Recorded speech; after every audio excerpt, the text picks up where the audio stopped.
absen dulu. Ada yang tidak hadir hari ini? Tidak ada. Ada Ibu absen ya, memastikan. Direksi Hadir Bu. Indah Hikmawati, Hadir Bu. Bini Purnamasari, Hadir Bu. Sri Hartanti. Hadir Bu. Ada yang absen? Tidak ada Bu. Oke, baik. Jadi kemarin Ibu ada ngasih PR nggak ke kalian? Tidak ada.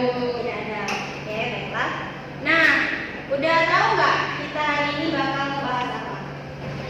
Tanya dulu ya. Kan kaliannya tinggal di Palembang, Sumatera Selatan, masih sering dengar kata Sriwijaya. Iya. Nah, Sriwijaya, kalau pertama kali mendengar kata Sriwijaya yang ada di benak kalian tuh apa? Kerajaan terbesar Bu. Kerajaan maritim Bu. Kerajaan maritim. Iya. Jadi udah tahu dong kita hari ini bakal ngebahas apa? Ya Bu. Iya. Apa pembahasan kita hari ini? Jejak Kerajaan Sriwijaya Bu. Oke. Jadi pembahasan kita hari ini adalah jejak Kerajaan Sriwijaya. Nah, sebelum Ibu menyampaikan materinya, Ibu akan membacakan tujuan pembelajaran kita pada hari ini. Yang pertama itu mampu menganalisis Sriwijaya sebagai kerajaan maritim dan pusat penyebaran agama Buddha. Kemudian yang kedua, kalian mampu memahami kehidupan sosial budaya, politik, agama, dan dalam kerajaan Sriwijaya. Kemudian yang ketiga, kalian mampu mengidentifikasi peninggalan dan situs-situs sejarah kerajaan Sriwijaya.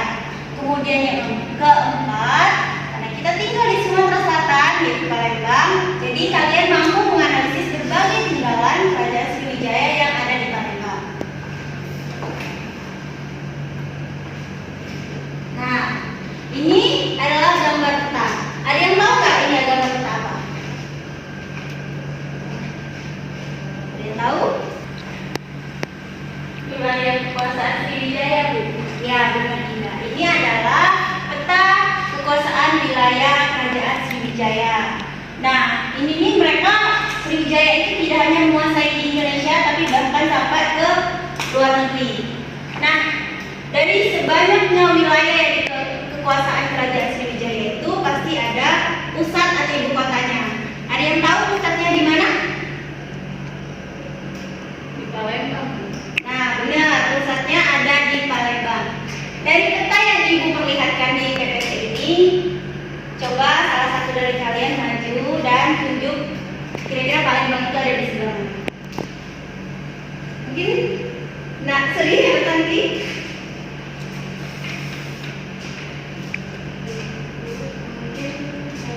Palembang ada di Iya, benar. Terima kasih ya. Jadi pusat kerajaan Sriwijaya ada di sini, Palembang. Selanjutnya. Nah, ini adalah materi yang bakal Ibu bahas. Pertama itu, kerajaan Sriwijaya itu merupakan kerajaan maritim terbesar di Nusantara. Pusat kerajaannya ada di Palembang, yaitu dari abad ke-7 sampai abad ke-10 Masehi. Kemudian, nah, Palembang ini menjadi pusat penyebaran agama Buddha dan juga menjadi tempat belajar bahasa Sanskerta. Ini lebih lanjutnya. Nah, salah satu biksu yang ada di Cina yaitu Isting yang mengatakan nih bahwa Palembang itu merupakan tempat yang harus dituju sebelum menuju pusat agama Buddha yang ada di India. Tadi Ibu juga mengatakan kan kalau Palembang itu menjadi tempat belajar bahasa Sanskerta yang merupakan bahasa yang ada di India. Kemudian, nah, Sriwijaya ini kan letaknya sangat strategis nih. Sriwijaya menjadi penghubung dua perdagangan dunia, yaitu antara India dan juga Cina. Jadi Sriwijaya itu menguasai pusat perdagangan. Jadi Sriwijaya itu mengontrol dan memanfaatkan Selat Malaka yang merupakan kawasan terpenting pada saat itu. Kemudian tidak hanya mengontrol dan memanfaatkan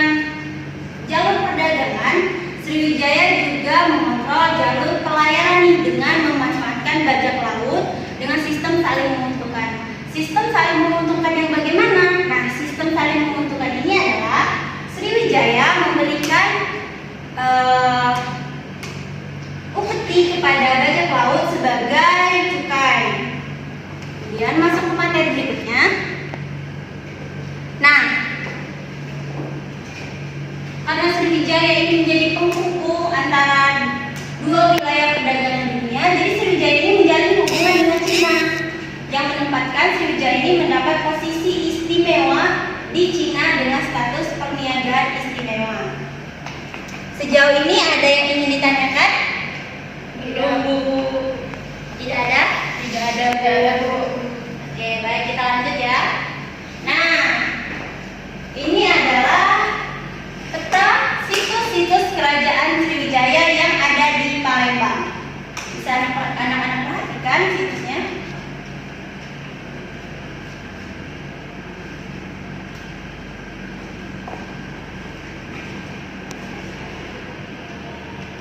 Nah, ini adalah slide terakhir dari PPT Ibu. Ini adalah peninggalan kerajaan Sriwijaya. Nah, Sriwijaya itu kan merupakan kerajaan yang lama berdirinya, dari abad ke-7 sampai abad ke-10 tentunya. Kerajaan Sriwijaya ini meninggalkan beberapa, mungkin banyak peninggalan. Ini 3 diantaranya yang mungkin paling sering anak-anak dengar, paling sering anak-anak baca. Pertama itu ada Telaga Batu 684 Masehi. Coba Sri Hartanti dibacakan.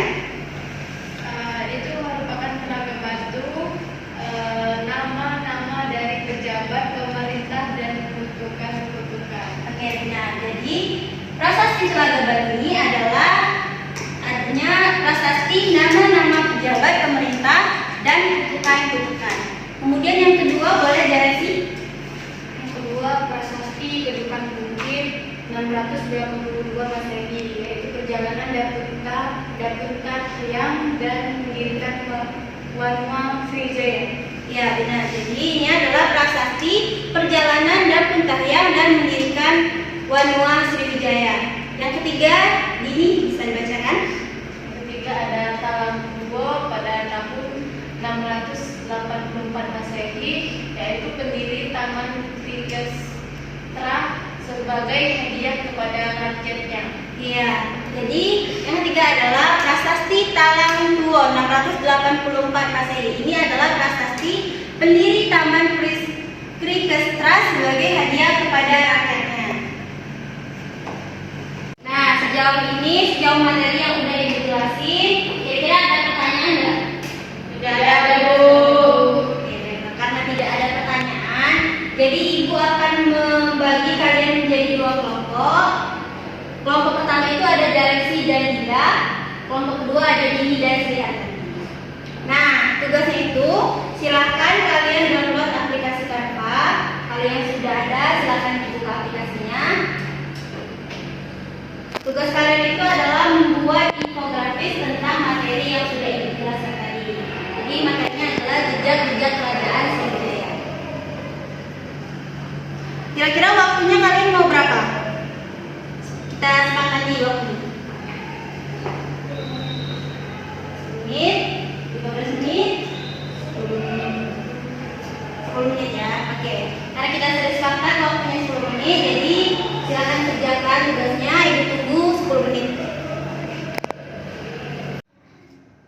Ngobrol. Tidak aku buka TikTok, Be.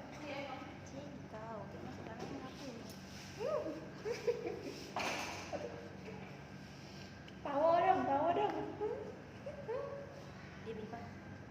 Aku yakin diri di dalam hati dia nggak ketawa.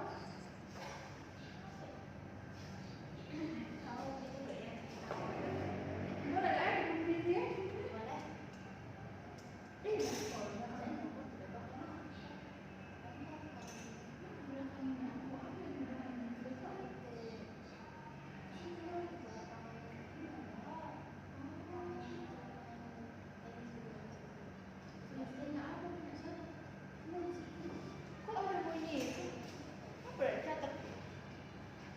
Siapa yang ribut? Siapa itu? Suara siapa itu?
apa ke HP aku Pak? Mana waktu muncul? Sudah selesai semuanya? Sudah, Bu. Oke, karena waktunya juga udah selesai, jadi silakan presentasikan kelompok 1, silakan maju.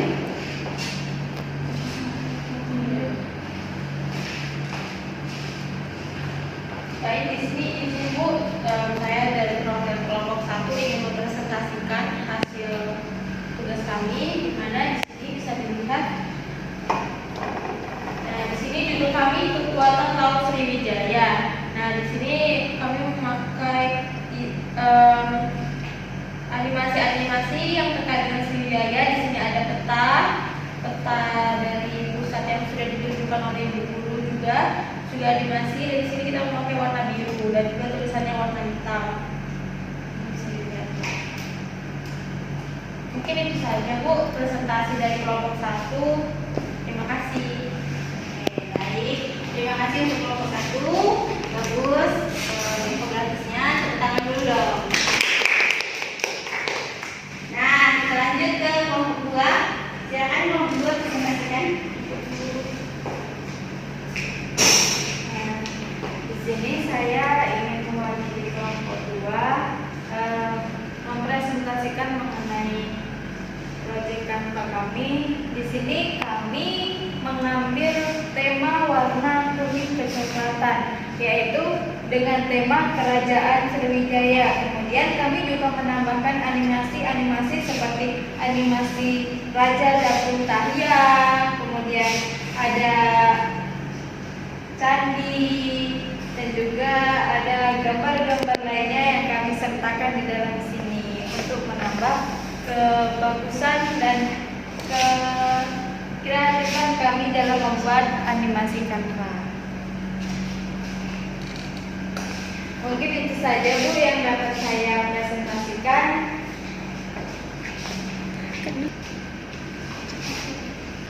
Oke, baik, bagus ya materi dari kalian. Infografisnya juga bagus. Tepuk tangan dulu dong untuk kedua kelompok.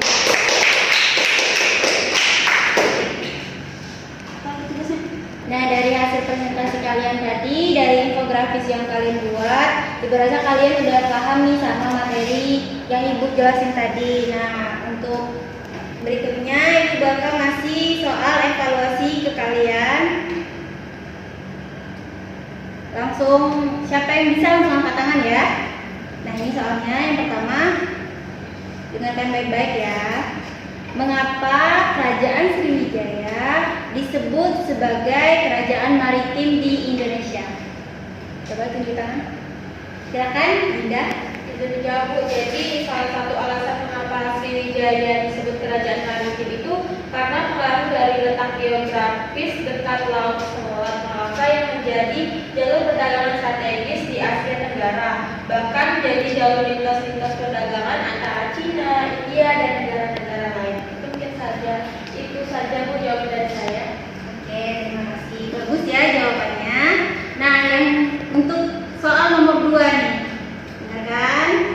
Mengapa Selat Malaka mempunyai peranan yang penting pada masa Kerajaan Sriwijaya? Langsung, siapa yang bisa? Bu. Oke, jadi silakan. Nah, jalur ini dinamakan demikian karena salah satu komoditas utama yang diperdagangkan adalah sutera dari Cina. Selat Malaka merupakan salah satu titik penting dalam jalur ini karena menghubungkan Samudra Hindia dan Samudra Pasifik. Para pedagang dari berbagai negara melewati Selat Malaka untuk menuju tujuan mereka. Mungkin hanya ini Bu. Baik, terima kasih. Bagus ya jawaban dari keduanya. Tepuk tangan dulu. Oke, dari evaluasi yang sudah Ibu berikan, Ibu rasa kalian mampu nih paham sama materi yang Ibu berikan tadi. Nah, kayaknya kita bakal menyimpulkan bersama nih materi tadi untuk agar lebih paham sama materinya. Ada yang ingin menyimpulkan sebelum Ibu tunjuk? Saya Bu. Oke, silakan Dini.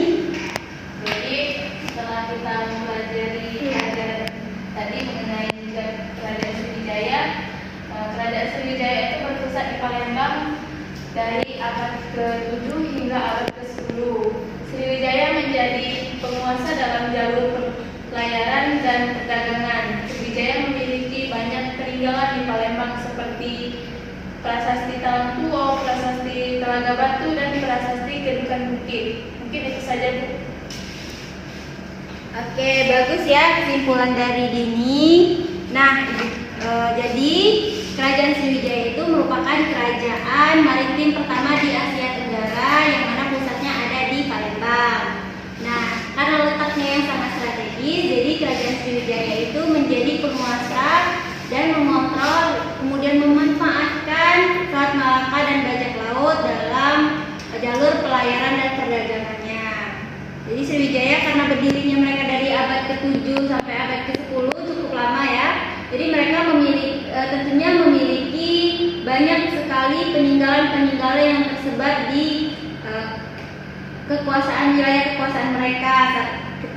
Tiga contohnya itu ada yang sudah Ibu berikan tadi, yaitu Telaga Batu, Prasasti Kedukan Bukit, Talang Tuo. Nah, mungkin untuk anak-anak kali aja ada yang ingin jalan-jalan atau kemana itu, Ibu menyarankan kalian itu ke Jambi. Di situ ada tuh candi peninggalan Kerajaan Sriwijaya. Nah, sebelum pelajaran hari ini selesai, coba buka buku kalian halaman 50 sampai halaman 52. Coba buka bukunya. Sudah ketemu halamannya? Sudah, Bu. Oke, bagus. Nah, di sana ada tugas kalian kerjakan, itu sebagai PR ya. Kalian kerjakan minggu depan, pertemuan berikutnya kalian kumpulkan. Itu harus sudah selesai semuanya. Baik, Bu. Nah, karena berhubung waktunya udah habis nih, ketua kelas pimpin doanya untuk menyelesaikan pelajaran pada hari ini. Baik, Bu. Baiklah, untuk mengakhiri pelajaran kita pada hari ini, marilah kita berdoa. Berdoa mulai. Berdoa selesai. Oke. Baik, terima kasih ya untuk pertemuan pada hari ini. Mungkin sekian yang bisa Ibu sampaikan pada hari ini. Kita ketemu di minggu depan. Selamat istirahat. Ibu akhiri. Wassalamualaikum